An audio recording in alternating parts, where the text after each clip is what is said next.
সুমন, কেমন আছো? আছি আলহামদুলিল্লাহ ভাই, ভালো আছি। ভালো আছেন? জি ভাই, ভালো। আসছিলাম এখানে ভিডিও বানাইতে, তোমার দেখে একটু বসি। আচ্ছা, বসেন ভাই। কি অবস্থা? আলহামদুলিল্লাহ। জায়গাটা ভালো লাগলো তো? ইনশাআল্লাহ। তারপর ভাই বসে আছি, একটা জিনিস ভাবলাম ভাই। বুঝছেন, এই যে শিশু সাইমন, ওর বিপদের পাশে তো এখন বিলাল ভাই দাঁড়িয়েছে, তাই না? অবশ্যই। আবার কন্টেন্ট ক্রিয়েটররাই দাঁড়াইছে। তো আমরা অল্পতেই যে একজন মানুষের পিছনে এত সমালোচনা করা শুরু করি। কয়েকদিন আগে দেখলাম বিলাল ভাই একটা বই বিক্রি নিয়ে মানে তাকে একেবারে জাইঙ্গে পেন পরাইয়া ভিডিও বানাইয়া অনেকে ছাড়লো। তো এই ব্যাপারে আপনি কি মনে করেন? আসলে আমরা অল্পতেই যে মানুষের বিরুদ্ধে লাগি, উত্তেজিত হয়ে যায়, এই ব্যাপারটাতে আপনি কিভাবে দেখেন? ব্যাগটা রাখেন ভাই। আসলে ভিডিও বানাইতে আসছিলাম তো ব্যাগটা আনছিলাম।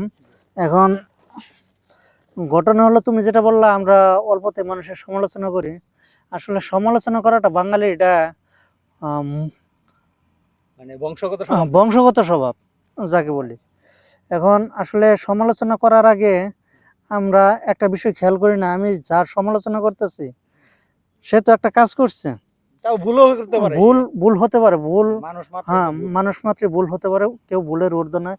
তে আমি আমার জায়গা থেকে বলবো, আমি ওর সমালোচনা করার আগে আমি আমার নিজেকে প্রশ্ন করব যে আমি কতটুকু মানুষের পাশে দাঁড়াতে পারছি, তারপর আমি অন্যজনের সমালোচনা করব। আমি আরেকটা বিষয় আপনার সাথে মানে আলোচনা করতে চাই, যে আমরা তো ভিডিও বানাই, হ্যাঁ, মাঝে জি। মধ্যে মানুষ আমাদেরকেও সমালোচনা করে।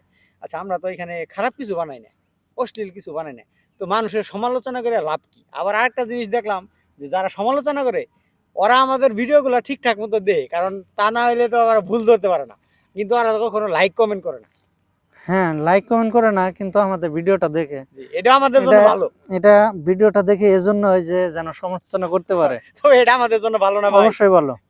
তো বন্ধুরা, যারা আমাদের সমালোচনা করতে চান, তাদের আমরা আপনাদের সমালোচনায় আমাদের জন্য আশীর্বাদ। কি কোন ভাই? ভালো থাকবেন সবাই।